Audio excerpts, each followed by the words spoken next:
ਵਿਰਾਸਤ ਟੀਵੀ ਨਾਲ ਜੁੜੇ ਆਪ ਸਾਰੇ ਹੀ ਦਰਸ਼ਕਾਂ ਦਾ ਪ੍ਰੋਗਰਾਮ ਕੁਝ ਪਲ ਕਿਤਾਬ ਦੇ ਨਾਲ ਵਿੱਚ ਸਵਾਗਤ ਹੈ। ਮੇਰੇ ਵੱਲੋਂ ਆਪ ਸਾਰਿਆਂ ਨੂੰ ਪਿਆਰ ਭਰੀ ਸਤਿ ਸ੍ਰੀ ਅਕਾਲ। ਉਮੀਦ ਤੇ ਅਰਦਾਸ ਕਰਦਾ ਜਿੱਥੇ ਕਿਤੇ ਹੋਵੋਗੇ ਪ੍ਰਮਾਤਮਾ ਅਕਾਲ ਪੁਰਖ ਅੱਲਾਹ ਤਾਲਾ ਦੇ ਭਾਣੇ ਵਿੱਚ ਆਪਣੀ ਜ਼ਿੰਦਗੀ ਬਤੀਤ ਕਰ ਰਹੇ ਹੋਵੋਗੇ ਔਰ ਇਹ ਅਰਦਾਸ ਹਮੇਸ਼ਾ ਹੈ ਕਿ ਚੜ੍ਹਦੀ ਕਲਾ ਵਿੱਚ ਆਪਣੀ ਜ਼ਿੰਦਗੀ ਬਤੀਤ ਕਰਦੇ ਰਹੋ।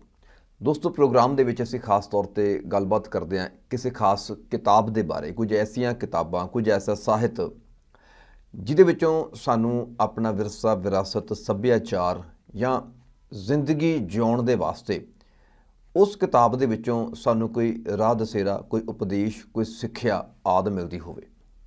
ਕਿਤਾਬਾਂ ਦੀਆਂ ਸਿਨਫਾਂ ਬਹੁਤ ਨੇ, ਵੱਖ-ਵੱਖ ਵਿਸ਼ਿਆਂ ਉੱਤੇ ਵੱਖ-ਵੱਖ ਵਿਸ਼ਾ ਮਾਹਿਰਾਂ ਨੇ ਕਿਤਾਬਾਂ ਲਿਖੀਆਂ। ਕੁਝ ਵਿਸ਼ੇ ਐਸੇ ਹੁੰਦੇ ਨੇ ਜੋ ਸਾਡੀ ਮੌਜੂਦਾ ਜ਼ਿੰਦਗੀ ਦੇ ਵਿੱਚ ਜਾਂ ਸਾਡੀ ਵਰਤਮਾਨ ਜ਼ਿੰਦਗੀ ਦੇ ਵਿੱਚ ਸਾਡੀ ਬਹੁਤ ਮਦਦ ਕਰਦੇ ਨੇ। ਕੁਝ ਐਸੇ ਹੁੰਦੇ ਨੇ ਜੋ ਸਾਨੂੰ ਅਤੀਤ ਵਿੱਚ ਲੈ ਕੇ ਜਾਂਦੇ ਨੇ ਅਤੇ ਜਿਹੜੀਆਂ ਅਤੀਤ ਵਾਲੀਆਂ ਯਾਦਾਂ ਹੁੰਦੀਆਂ ਨੇ, ਜਦੋਂ ਉਹ ਤਾਜ਼ਾ ਹੁੰਦੀਆਂ ਨੇ ਤਾਂ ਉਹਦਾ ਬਦਲ ਮੌਕੇ 'ਤੇ ਦੁਨੀਆ ਦੇ ਵਿੱਚ ਕੋਈ ਵੀ ਵੱਧ ਤੋਂ ਵੱਧ ਜਾਂ ਜਿੰਨੀ ਵੀ ਜ਼ਿਆਦਾ ਕੀਮਤੀ ਚੀਜ਼ ਕਿਉਂ ਨਾ ਹੋਵੇ, ਉਹ ਉਹਦੇ ਬਰਾਬਰ ਨਹੀਂ ਖੜ ਸਕਦੀ। ਕਿਉਂਕਿ ਜਿਹੜੀ ਚੀਜ਼ ਸਾਡੀਆਂ ਯਾਦਾਂ ਨਾਲ ਜੁੜੀ ਹੁੰਦੀ ਹੈ, ਸਾਡੇ ਅਤੀਤ ਨਾਲ ਜੁੜੀ ਹੁੰਦੀ ਹੈ, ਖਾਸ ਤੌਰ 'ਤੇ ਉਹ ਚੰਗੀ ਹੋਵੇ, ਉਹ ਖੁਸ਼ਨੁਮਾ ਪਲ ਹੋਣ, ਉਹ ਸਾਨੂੰ ਕਦੇ ਵੀ ਨਹੀਂ ਭੁੱਲਦੇ। ਅਤੇ ਅਜਿਹੇ ਹੀ ਖੁਸ਼ਨੁਮਾ ਪਲਾਂ ਦੇ ਵਿੱਚ, ਅਜਿਹੀਆਂ ਹੀ ਅਤੀਤ ਦੀਆਂ ਯਾਦਾਂ ਦੇ ਵਿੱਚੋਂ ਬਚਪਨ ਦੀਆਂ ਯਾਦਾਂ ਅਤੇ ਬਚਪਨ ਦੇ ਵੇਲੇ, ਖੈਰ ਹੁਣ ਦੀ ਆਉਣ ਵਾਲੀ ਨਵੀਂ ਪਨੀਰੀ ਅਤੇ ਜੇ ਮੈਂ ਆਪਣੇ ਪੂਰ ਦੀ ਵੀ ਗੱਲ ਕਰਾਂ ਤਾਂ ਕਿਤੇ ਨਾ ਕਿਤੇ ਅਸੀਂ ਬਹੁਤ ਥੋੜ੍ਹਾ ਜਿਹਾ ਉਸ ਸਮੇਂ ਨੂੰ ਮਾਨਿਆ ਆ ਜਿਹਦੇ ਵਿੱਚ ਅਸੀਂ ਕਹਿੰਦੇ ਹੁੰਦੇ ਹਾਂ ਬਈ ਦਾਦੀ ਕੀਆਂ ਕਹਾਣੀਆਂ, ਜਾਂ ਦਾਦੇ ਦਾਦੀ, ਨਾਨਾ ਨਾਨੀ ਜਾਂ ਮਾਂ ਬਾਪ ਵੀ ਆਪਣੇ ਬੱਚਿਆਂ ਨੂੰ ਛੋਟੀ ਉਮਰ ਦੇ ਵਿੱਚ ਬੜੀਆਂ ਹੀ ਸਵਾਦਲੀਆਂ ਕਹਾਣੀਆਂ ਸੁਣਾਇਆ ਕਰਦੇ ਸੀ। ਉਹ ਕਹਾਣੀਆਂ ਕਿਸੇ ਵੀ ਵਿਸ਼ੇ ਉੱਤੇ ਹੋ ਸਕਦੀਆਂ, ਉਹ ਧਾਰਮਿਕ ਸਾਹਿਤ ਵੀ ਹੋ ਸਕਦੀਆਂ ਸੀ ਤਾਂ ਕਿ ਬੱਚਿਆਂ ਨੂੰ ਧਰਮ ਦੀ ਸਿੱਖਿਆ ਕਹਾਣੀਆਂ ਦੇ ਰੂਪ ਵਿੱਚ ਦਿੱਤੀ ਜਾਵੇ। ਉਹ ਕਹਾਣੀਆਂ ਸਿੱਖਿਆਦਾਇਕ ਵੀ ਹੋ ਸਕਦੀਆਂ ਸੀ। ਉਹਨਾਂ ਕਹਾਣੀਆਂ ਵਿੱਚ ਪੰਛੀ, ਜਾਨਵਰ, ਜਨੌਰ, ਪੰਖੇਰੂ ਇਹ ਸਾਰੇ ਵਾਰਤਾਲਾਪ ਕਰਦੇ ਨੇ। ਬੜਾ ਹੀ ਸਵਾਦ ਹੁੰਦਾ ਸੀਗਾ ਉਹਨਾਂ ਕਹਾਣੀਆਂ ਵਿੱਚ, ਉਹਨਾਂ ਬੁਝਾਰਤਾਂ ਵਿੱਚ, ਉਹਨਾਂ ਅਖਾਣਾਂ ਵਿੱਚ, ਉਹਨਾਂ ਮੁਹਾਵਰਿਆਂ ਦੇ ਵਿੱਚ, ਲੋਕੋਕਤੀਆਂ ਦੇ ਵਿੱਚ। ਅੱਜ ਉਹ ਕਿਤੇ ਨਾ ਕਿਤੇ ਸਾਰਾ ਕੁਝ ਹੀ ਗਵਾਚ ਗਿਆ। ਹੁਣ ਵੀ ਮੈਂ ਬੈਠੇ ਆਪਣੇ ਹਮ ਉਮਰ ਨਾਲ ਗੱਲ ਕਰ ਰਿਹਾ ਸੀ ਵੀ ਜੇਕਰ ਅਸੀਂ ਆਪਣੇ ਬੱਚਿਆਂ ਨੂੰ ਕਹਾਣੀਆਂ ਸੁਣਾਉਣੀਆਂ ਹੋਣ ਜਿਹੜੀਆਂ ਅਸੀਂ ਬਚਪਨ ਵੇਲੇ ਸੁਣੀਆਂ ਸੀ, ਜਾਂ ਸ਼ਾਇਦ ਅਸੀਂ ਵੀ ਕਿਤੇ ਨਾ ਕਿਤੇ ਰਹਿ ਗਏ। ਕਿਉਂਕਿ ਮੈਂ ਆਪਣੀ ਗੱਲ ਕਰਾਂ, ਮੇਰੇ ਦਾਦਾ ਦਾਦੀ ਜੀ ਜਦੋਂ ਮੈਂ ਬਹੁਤ ਛੋਟੀ ਉਮਰ ਦਾ ਸੀ, ਸ਼ਾਇਦ 4 ਕੁ ਸਾਲ ਦਾ ਸੀਗਾ, ਮੇਰੇ ਦਾਦਾ ਜੀ ਦੀ ਡੈਥ ਹੋ ਗਈ ਸੀ, ਉਹਨਾਂ ਦੀ ਮੌਤ ਹੋ ਗਈ। ਔਰ ਜੋ ਮੇਰੇ ਦਾਦੀ ਜੀ ਨੇ ਉਹ ਤਾਂ ਹੋਰ ਵੀ ਪਿੱਛੇ, ਜਦੋਂ ਮੇਰੇ ਫਾਦਰ ਸਾਹਿਬ ਬਹੁਤ ਛੋਟੀ ਉਮਰ ਦੇ ਵਿੱਚ ਸਨ ਉਦੋਂ ਉਹਨਾਂ ਦੀ ਮੌਤ ਹੋ ਗਈ ਸੀ। ਸੋ ਦਾਦਾ ਦਾਦੀ ਦੀਆਂ ਕਹਾਣੀਆਂ ਤੋਂ ਅਸੀਂ ਕਿਤੇ ਨਾ ਕਿਤੇ ਵਿਰਵੇ ਰਹਿ ਗਏ। ਪਰ ਜਦੋਂ ਆਲੇ ਦੁਆਲੇ ਮਾਹੌਲ ਦੇ ਵਿੱਚ ਵਿਚਰਦੇ ਹਾਂ, ਉਹੋ ਜਿਹੀਆਂ ਗੱਲਾਂ ਦੇਖਦੇ ਹਾਂ, ਉਹੋ ਜਿਹਾ ਮਾਹੌਲ ਦੇਖਦੇ ਹਾਂ ਤਾਂ ਕਿਤੇ ਨਾ ਕਿਤੇ ਇੱਦਾਂ ਲੱਗਦਾ ਵੀ ਸ਼ਾਇਦ ਅਸੀਂ ਵੀ ਇਹਨੂੰ ਮਾਣਿਆ ਹੋਇਆ ਆ। ਕਿਉਂਕਿ ਮਾਤਾ ਪਿਤਾ ਕਿਤੇ ਨਾ ਕਿਤੇ ਸਾਨੂੰ ਸਾਖੀਆਂ ਗੁਰੂ ਸਾਹਿਬਾਨ ਦੀਆਂ ਜ਼ਰੂਰ ਸੁਣਾਉਂਦੇ ਰਹੇ। ਖੈਰ ਮੈਂ ਆਪਣੇ ਵਿਸ਼ੇ ਵੱਲ ਗੱਲ ਆਵਾਂ ਅਤੇ ਮੈਂ ਉਹਨਾਂ ਨੂੰ ਪੁੱਛਿਆ ਵੀ ਕਿੰਨੀਆਂ ਕੁ ਕਹਾਣੀਆਂ ਆਉਂਦੀਆਂ। ਉਹ ਕਹਿੰਦੇ ਯਾਰ ਹੱਦ ਜੇ ਪੂਰੀਆਂ ਵੀ ਮੰਨੀਏ, ਜ਼ੋਰ ਜ਼ਾਰ ਪਾ ਕੇ ਦਿਮਾਗ ਉੱਤੇ ਵੇਖੀਏ ਤਾਂ 2-4 ਤੋਂ ਵੱਧ ਕਹਾਣੀਆਂ ਨਹੀਂ ਆਉਂਦੀਆਂ। ਮੈਂ ਕਿਹਾ ਹੱਲ ਕੀ ਹੈ?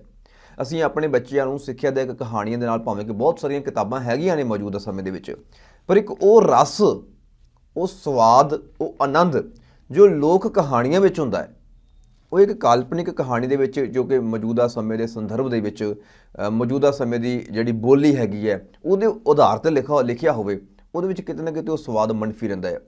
ਜੋ ਕਹਾਣੀ ਸੁਣਾਉਣਾ ਇੱਕ ਕੁਦਰਤੀ ਪ੍ਰਕਿਰਿਆ, ਕੁਦਰਤੀ ਵਰਤਾਰਾ ਬਣਦਾ ਹੈ ਬਜ਼ੁਰਗਾਂ ਦਾ, ਉਹ ਲਿਖੀ ਹੋਈ ਕਹਾਣੀ ਨੂੰ ਪੜ੍ਹ ਕੇ ਸੁਣਾਉਣ ਦੇ ਵਿੱਚ ਉਹ ਸਵਾਦ ਨਹੀਂ ਰਹਿੰਦਾ, ਉਹ ਰਸ ਨਹੀਂ ਰਹਿੰਦਾ। ਫਿਰ ਕਹਿੰਦੇ ਕੀ ਕੀਤਾ ਜਾਵੇ ਅਤੇ ਹੱਲ ਕੀ ਹੈਗਾ? ਅਤੇ ਮੈਂ ਉਹਨਾਂ ਨੂੰ ਸੁਜੈਸਟ ਕੀਤਾ ਸੀਗਾ ਕਿ ਵਣਜਾਰਾ ਬੇਦੀ ਦੀਆਂ, ਕਿਉਂਕਿ ਅਸੀਂ ਆਪਣੇ ਵਿਰਾਸਤ ਟੀਵੀ ਉੱਤੇ ਵੀ 2 ਕਿਤਾਬਾਂ ਉਹਨਾਂ ਦੀਆਂ ਸਵੈ ਜੀਵਨੀ ਪੁਸਤਕਾਂ ਸਾਂਝੀਆਂ ਕਰ ਚੁੱਕੇ ਹਾਂ, ਅੱਧੀ ਮਿੱਟੀ ਅੱਧਾ ਸੋਨਾ, ਇੱਕ ਉਹਨਾਂ ਦੀ ਗਲੀਏ ਚੱਕੜ ਦੂਰ ਕਰ। ਇਹ 2, ਉਹ ਜਦੋਂ ਅਸੀਂ 2 ਸਵੈ ਜੀਵਨੀਆਂ ਪੜ੍ਹੀਆਂ ਨਾ, ਉਦੋਂ ਪਤਾ ਲੱਗਾ ਕਿ ਵਣਜਾਰਾ ਬੇਦੀ ਸਾਹਿਬ ਦਾ ਜਿਹੜਾ ਕਹਾਣੀਆਂ ਉੱਤੇ ਜਾਂ ਪੰਜਾਬੀ ਲੋਕ ਧਾਰਾ ਉੱਤੇ ਜੋ ਕੰਮ ਹੈ ਉਹ ਬਾਕਮਾਲ ਹੈ, ਔਰ ਉਹਦਾ ਬਦਲ ਅੱਜ ਤੱਕ ਪੰਜਾਬ ਦੇ ਸਾਹਿਤ ਵਿੱਚ ਸਾਨੂੰ ਨਹੀਂ ਮਿਲ ਸਕਿਆ। ਉਹਦੇ ਬਿਹਾਫ 'ਤੇ ਮੈਂ ਜਾ ਕੇ ਕਿਤਾਬਾਂ ਵਾਲੀ ਦੁਕਾਨ 'ਤੇ ਗਿਆ ਅਤੇ ਵਣਜਾਰਾ ਬੇਦੀ ਸਾਹਿਬ ਦੀਆਂ ਕਹਾਣੀਆਂ ਦੀ ਕਿਤਾਬ ਚੱਕ ਕੇ ਲਿਆਇਆ। ਅਤੇ ਕਿਤਾਬ ਜੋ ਅੱਜ ਤੁਹਾਡੇ ਰੂਬਰੂ ਕਰਨ ਲੱਗਾ ਉਹ ਇਹੀ ਹੈ ਕਿ ਪੰਜਾਬ ਦੀਆਂ ਲੋਕ ਕਹਾਣੀਆਂ। ਲੋਕ ਕਹਾਣੀਆਂ ਦੇ ਬਾਰੇ ਜਦੋਂ ਵਣਜਾਰਾ ਬੇਦੀ ਸਾਹਿਬ ਨੇ ਗੱਲਬਾਤ ਕੀਤੀ, ਉਸ ਤੋਂ ਪਹਿਲਾਂ ਮੈਂ ਥੋੜ੍ਹਾ ਜਿਹਾ ਦੱਸਣਾ ਚਾਹੁੰਦਾ ਵੀ ਇਸ ਕਿਤਾਬ ਨੂੰ ਨਵਯੁੱਗ ਪ੍ਰਕਾਸ਼ਨ ਪਬਲਿਸ਼ਰਸ ਵੱਲੋਂ ਪ੍ਰਕਾਸ਼ਿਤ ਕੀਤਾ ਗਿਆ ਹੈ। ਔਰ ਜੋ ਐਡੀਸ਼ਨ ਮੇਰੇ ਕੋਲ ਹੈ ਇਹ ਸਾਲ 2015 ਦਾ ਐਡੀਸ਼ਨ ਹੈ ਅਤੇ ਇਹਨੂੰ ਉਹਨਾਂ ਨੇ ਸਮਰਪਣ ਕੀਤਾ ਆ ਉਸ ਮਨਮੋਹਣੀ ਕਲੀ ਨੂੰ ਜਿਹਦੀ ਖੁਸ਼ਬੂ ਮੇਰੇ ਹਿਰਦੇ ਵਿੱਚ ਹਮੇਸ਼ਾ ਸਮਾਈ ਰਹੇਗੀ। ਇਸ ਤੋਂ ਬਾਅਦ ਇਸ ਕਿਤਾਬ ਦੇ ਵਿੱਚ ਕੁੱਲ 25 ਕਹਾਣੀਆਂ ਹੈ ਔਰ ਕੁੱਲ ਪੰਨਿਆਂ ਦੀ ਗੱਲ ਕਰੀਏ ਇਸ ਕਿਤਾਬ ਦੇ 156 ਕੁ ਪੰਨਿਆਂ 'ਤੇ ਕਹਾਣੀਆਂ ਹੈਗੀਆਂ ਨੇ, ਪਰ ਕੁੱਲ ਪੰਨਿਆਂ ਦੀ ਗੱਲ ਕਰਾਂ ਤਾਂ 171 ਪੰਨੇ ਆ। ਔਰ ਜਿਹੜੇ 156 ਤੋਂ ਬਾਅਦ 171 ਤੱਕ ਜਿਹੜੀ ਗਿਣਤੀ ਹੈ ਉਹਦੇ ਵਿੱਚ ਕੀ ਹੈਗਾ ਆ ਕਿ ਜਿਹੜੀ ਕਹਾਣੀ ਇਸ ਕਿਤਾਬ ਦੇ ਵਿੱਚ ਸ਼ਾਮਲ ਕੀਤੀ ਗਈ ਉਸ ਕਹਾਣੀ ਦਾ ਅੰਤਿਕਾ ਰੂਪ ਦੇ ਵਿੱਚ ਉਸ 53 ਤੋਂ ਲੈ ਕੇ 71 ਪੰਨਿਆਂ ਤੱਕ ਜਿਹੜਾ ਆ ਉਹ ਸ਼ਾਮਲ ਕੀਤਾ ਗਿਆ ਆ ਕਿ ਇਹ ਕਹਾਣੀ ਜਿਹੜੀ ਹੈ ਉਹ ਕੀ ਸਿੱਖਿਆ ਦਿੰਦੀ ਸੀ ਜਾਂ ਕਿਸ ਮਾਹੌਲ ਦੇ ਵਿੱਚ, ਕਿਸ ਮਾਨਸਿਕਤਾ ਦੇ ਵਿੱਚ ਸਾਡੇ ਬਜ਼ੁਰਗਾਂ ਨੇ ਉਹ ਕਹਾਣੀਆਂ ਸਿਰਜੀਆਂ ਸੀਗੀਆਂ। ਅੱਗੇ ਜਾਣ ਤੋਂ ਪਹਿਲਾਂ ਮੈਂ ਦੱਸਣਾ ਚਾਹੁੰਦਾ ਪੰਨਾ ਨੰਬਰ 19 ਉੱਤੇ ਜਦੋਂ ਇਹਦੀ ਭੂਮਿਕਾ ਲਿਖਦੇ ਨੇ ਬੜੀ ਕਮਾਲ ਦੀ ਗੱਲ ਲਿਖਦੇ ਆ ਇਹਦੇ ਬਾਰੇ। ਕਹਿੰਦੇ ਨੇ ਕਿ ਇਹਨਾਂ ਲੋਕ ਕਹਾਣੀਆਂ ਦੇ ਪਾਤਰ ਵੀ ਨਾ ਨਿਰੇ ਉੱਚ ਸ਼੍ਰੇਣੀ ਰਾਜੇ ਬਾਦਸ਼ਾਹ ਅਤੇ ਅਮੀਰ ਵਜ਼ੀਰ ਆ ਅਤੇ ਨਾ ਹੀ ਨਿਰੇ ਅਧਿਆਤਮਕ ਜਿੰਨ ਪਰੀਆਂ ਅਤੇ ਰਾਖਸ਼ ਅਤੇ ਜਾਂ ਫਿਰ ਜਨੌਰ ਆ, ਸਗੋਂ ਬਹੁਤੇ ਪਾਤਰ ਆਮ ਮਨੁੱਖੀ ਜੀਵਨ ਵਿੱਚੋਂ ਲਏ ਗਏ ਆ ਜਿਹੜੇ ਸਾਡੇ ਆਲੇ ਦੁਆਲੇ ਵਿੱਚੋਂ ਲੱਭਦੇ ਆ। ਉਹਨਾਂ ਕਹਾਣੀਆਂ ਵਿੱਚ ਸਾਨੂੰ ਕੀ ਮਿਲਦਾ ਸੀਗਾ? ਜਦੋਂ ਲੋਕ ਕਹਾਣੀਆਂ ਦੀ ਗੱਲ ਕਰਦੇ ਆ ਪੰਜਾਬ ਦੀਆਂ, ਕਹਿੰਦੇ ਵੀਰਾਂ ਲਈ ਤੜਫਦੀਆਂ ਭੈਣਾਂ, ਸੱਤ ਵਿੱਚ ਪੱਕੀਆਂ ਸਿਲਵੰਤੀਆਂ, ਸੱਸਾਂ ਨਾਲ ਝਗੜਦੀਆਂ ਨੂੰਹਾਂ, ਨਨਾਣਾ ਨਾਲ ਝਗੜਦੀਆਂ ਭਰਜਾਈਆਂ, ਮਤਰਈਆਂ ਨਾਲ ਕੋਝਾ ਸਲੂਕ ਕਰਦੀਆਂ ਮਾਵਾਂ, ਹੱਠੀ ਰਾਜਿਆਂ ਨੂੰ ਸਿੱਧੇ ਰਾਹ ਪਾਉਣ ਵਾਲੀਆਂ ਯੁਵਤੀਆਂ, ਦਗੇਬਾਜ਼ ਫਰੇਬਣਾ, ਫੱਫੇ ਕੁੱਟਣੀਆਂ, ਲੋਕਾਂ ਦਾ ਭਲਾ ਸੋਚਦੇ ਲੋਕ, ਅਸੀਸਾਂ ਦਿੰਦੇ ਸਾਧੂ, ਸੋਹਣੀਆਂ ਰੰਨਾਂ ਨੂੰ ਮੱਖੀ ਬਣਾ ਕੇ ਖਿਸਕਾ ਕੇ ਲੈ ਜਾਣ ਵਾਲੇ ਜੋਗੀ, ਇਹ ਹਰ ਵੰਨਗੀ ਦੇ ਪਾਤਰ ਇਹਨਾਂ 25 ਕਹਾਣੀਆਂ ਦੇ ਵਿੱਚ ਤੁਹਾਨੂੰ ਮਿਲਦੇ ਆ। ਔਰ ਰੌਚਕਤਾ ਕਹਾਣੀ ਦੀ ਮੈਂ ਇੱਕ ਜ਼ਿਕਰ ਕੀਤਾ ਸੀਗਾ ਗੱਲ ਕਰਦੇ ਹਾਂ ਕਿ ਜਦੋਂ ਅਸੀਂ ਇੱਕ ਕਹਾਣੀ ਲਿਖੀ ਹੋਈ ਪੜ੍ਹਦੇ ਹਾਂ ਮੌਜੂਦਾ ਸਮੇਂ ਦੀ ਬੋਲੀ ਦੇ ਵਿੱਚ ਤੇ ਉਹ ਰਸ ਨਹੀਂ ਹੁੰਦਾ ਜੋ ਰਸ ਅਸੀਂ ਕਹਾਣੀ ਸੁਣਨ ਵੇਲੇ ਮਾਣਦੇ ਹਾਂ ਜਾਂ ਮਹਿਸੂਸ ਕਰਦੇ ਹਾਂ। ਉਹਦੇ ਬਾਰੇ ਬੜੀ ਵਧੀਆ ਜ਼ਿਕਰ ਕੀਤਾ ਹੈ ਕਿਉਂਕਿ ਇਹਨਾਂ ਨੇ ਮੈਂ ਜਿਵੇਂ ਦੱਸਿਆ ਵੀ ਲੋਕ ਧਾਰਾ ਉੱਤੇ ਕੰਮ ਕੀਤਾ, ਬਹੁਤ ਸਾਰੇ ਪੰਜਾਬੀ ਲੋਕ ਗੀਤ ਇਕੱਤਰ ਕੀਤੇ, ਪੰਜਾਬ ਦੀਆਂ ਜਨੌਰ ਕਹਾਣੀਆਂ ਨਾਮੀ ਕਿਤਾਬ ਹੈ ਉਹ ਮੈਂ ਅਜੇ ਪੜ੍ਹ ਰਿਹਾ, ਉਹ ਇਹਦੇ ਬਾਅਦ ਮੈਂ ਜ਼ਰੂਰ ਉਹ ਵੀ ਤੁਹਾਡੇ ਨਾਲ ਸਾਂਝੀ ਕਰਾਂਗਾ। ਖੈਰ ਕਹਿੰਦੇ ਲੋਕ ਗੀਤਾਂ ਨੂੰ ਕਿਸੇ ਤੋਂ ਸੁਣ ਕੇ ਹੂ ਬਹੂ ਅੱਖਰ ਅੱਖਰ ਲਿਖਣ ਵਿੱਚ ਇੰਨੀ ਦਿੱਕਤ ਨਹੀਂ ਆਉਂਦੀ ਜਿੰਨੀ ਕਿ ਲੋਕ ਕਹਾਣੀਆਂ ਨੂੰ ਲਿਖਣ ਲੱਗਿਆ। ਲੋਕ ਗੀਤ ਪਦ ਰੂਪ ਵਿੱਚ ਹੋਣ ਕਰਕੇ ਨਾ ਲਿਖਾਉਣ ਵੇਲੇ ਔਖਿਆਈ ਹੁੰਦੀ ਹੈ ਅਤੇ ਨਾ ਲਿਖਣ ਵੇਲੇ। ਜੋ ਗੀਤਕਾਰ ਨੂੰ ਜ਼ੁਬਾਨੀ ਯਾਦ ਹੁੰਦਾ ਆ ਉਹ ਹੂਬਹੂ ਲਿਖਾ ਦਿੰਦਾ ਆ। ਜੇ ਲਿਖਣ ਵਾਲਾ ਕਿਤੇ ਖੁੰਝ ਗਿਆ ਹੋਵੇ ਤਾਂ ਬਾਅਦ ਵਿੱਚ ਦੁਬਾਰਾ ਸੁਣ ਕੇ ਲਿਖਤ ਨੂੰ ਠੀਕ ਕੀਤਾ ਜਾ ਸਕਦਾ ਹੈ। ਪਰ ਲੋਕ ਕਹਾਣੀਆਂ ਗਦ ਰੂਪ ਵਿੱਚ ਹੁੰਦੀਆਂ। ਸੁਣਾਉਣ ਲੱਗਿਆਂ ਕਥਾਕਾਰ ਨੂੰ ਨਿਰੋਲ ਚੇਤੇ ਤੋਂ ਹੀ ਕੰਮ ਨਹੀਂ ਲੈਣਾ ਪੈਂਦਾ, ਸਗੋਂ ਸੂਝ ਨੂੰ ਵੀ ਵਰਤਣਾ ਪੈਂਦਾ ਹੈ। ਸਰੋਤਿਆਂ ਦੀ ਸਮਝ ਨੂੰ ਮੁੱਖ ਰੱਖਦਿਆਂ ਕਹਾਣੀ ਨੂੰ ਢੁਕਵੀਂ, ਫਬਵੀਂ ਅਤੇ ਸਵਾਦਲੀ ਬੋਲੀ ਵਿੱਚ ਸੁਣਾਉਣਾ ਪੈਂਦਾ ਹੈ। ਕਹਾਣੀ ਨੂੰ ਲਿਖਣ ਲੱਗਿਆਂ ਕਈ ਵਾਰ ਉਸ ਵਿਚਲੀ ਮਿਠਾਸ ਵੀ ਪਤਲੀ ਪੈ ਜਾਂਦੀ ਹੈ।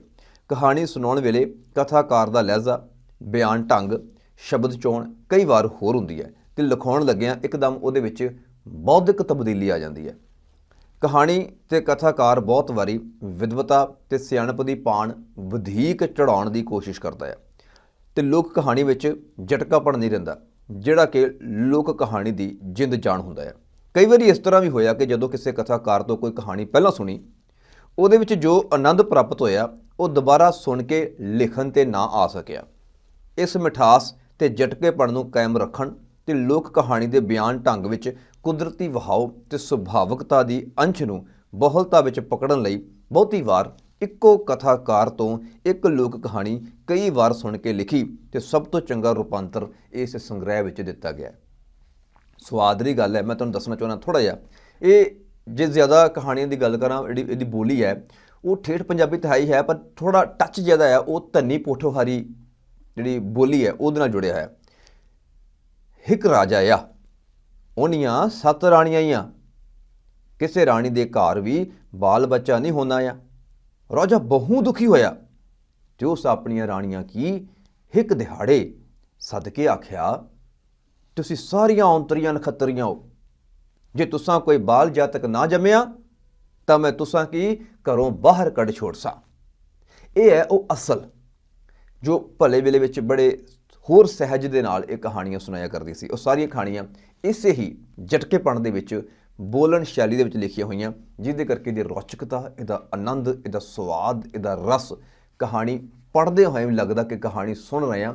ਔਰ ਬਹੁਤ ਸਾਰੇ ਐਸੇ ਸ਼ਬਦ ਜੋ ਅੱਜ ਸਾਡੀ ਬੋਲੀ ਵਿੱਚੋਂ ਕਿਤੇ ਨਾ ਕਿਤੇ ਵਿਸਰ ਚੁੱਕੇ ਨੇ, ਉਹ ਸਾਨੂੰ ਪੜ੍ਹਨ ਸੁਣਨ ਨੂੰ ਮਿਲਦੇ ਆ। ਔਰ ਜੇ ਤੁਹਾਡੇ ਕੋਲ 25 ਕਹਾਣੀਆਂ ਹੈਗੀਆਂ ਨੇ, ਤੁਸੀਂ 25 ਕਹਾਣੀਆਂ ਨੂੰ ਇੱਕ ਕਹਾਣੀ ਵੀ ਆਪਣੇ ਬੱਚਿਆਂ ਨੂੰ ਸੁਣਾਉਣ ਵਾਸਤੇ ਜਿਹੜਾ ਆ ਉਹ ਸ਼ੁਰੂ ਕਰੋ ਪ੍ਰੋਗਰਾਮ, ਅਤੇ ਬੱਚਿਆਂ ਨੂੰ ਜਿਹੜਾ ਆ ਉਹ ਕੁਦਰਤੀ ਤੌਰ 'ਤੇ ਬਹੁਤ ਕੁਝ ਸਿੱਖਣ ਵਾਸਤੇ ਇਹਨਾਂ ਕਹਾਣੀਆਂ ਦੇ ਵਿੱਚੋਂ ਮਿਲੂਗਾ। ਬੜੀਆਂ ਸਾਫ਼ ਸੁਥਰੀਆਂ, ਬਹੁਤ ਵੱਡੇ ਵੱਡੇ ਸੁਨੇਹੇ ਅਤੇ ਸਿੱਖਿਆਵਾਂ ਦੇ ਨਾਲ ਭਰੀਆਂ ਹੋਈਆਂ ਇਹ ਕਹਾਣੀਆਂ ਦੀ ਕਿਤਾਬ ਮੈਂ ਬੜੀ ਕਹਿੰਦੇ ਹੁੰਦੇ ਵੀ 100% ਜ਼ੋਰ ਲਾ ਕੇ ਤੁਹਾਨੂੰ ਸੁਝਾਉਂਦਾ ਹਾਂ ਕਿ ਆਪਣੇ ਘਰ ਦੇ ਵਿੱਚ ਆਪਣੀ ਵਿਰਾਸਤ, ਸੱਭਿਆਚਾਰ ਨੂੰ ਸਾਂਭਣ ਦੇ ਵਾਸਤੇ ਇੱਕ ਵਧੀਆ ਉਪਰਾਲਾ ਹੋ ਸਕਦਾ ਹੈ ਜੇ ਇਹ ਕਿਤਾਬ ਅਸੀਂ ਆਪਣੇ ਘਰ ਦੇ ਵਿੱਚ ਰੱਖਦੇ ਹਾਂ ਔਰ ਇਹਦੇ ਵਿੱਚੋਂ ਕਹਾਣੀਆਂ ਪੜ੍ਹ ਕੇ ਆਪਣੇ ਛੋਟੇ ਛੋਟੇ ਬੱਚਿਆਂ ਨੂੰ ਇਹ ਕਹਾਣੀਆਂ ਕਿਸੇ ਨਾ ਕਿਸੇ ਰੂਪ ਦੇ ਵਿੱਚ ਸੁਣਾਉਂਦੇ ਹਾਂ। ਔਰ ਦੂਜੀ ਗੱਲ, ਇਹ ਕਹਾਣੀ ਪੜ੍ਹ ਕੇ ਕੇਵਲ ਬੱਚੇ ਹੀ ਸਿੱਖਿਆ ਨਹੀਂ ਪ੍ਰਾਪਤ ਕਰਦੇ, ਇਹਨਾਂ ਕਹਾਣੀਆਂ ਵਿੱਚ ਇੰਨਾ ਦਮ ਹੈ ਕਿ ਇਹ ਵੱਡਿਆਂ ਵਾਸਤੇ ਵੀ ਓਨਾ ਹੀ ਅਸਰ ਕਰਦੀਆਂ ਨੇ ਜੇ ਉਹ ਅਸਰ ਕਬੂਲ ਲੈਣ।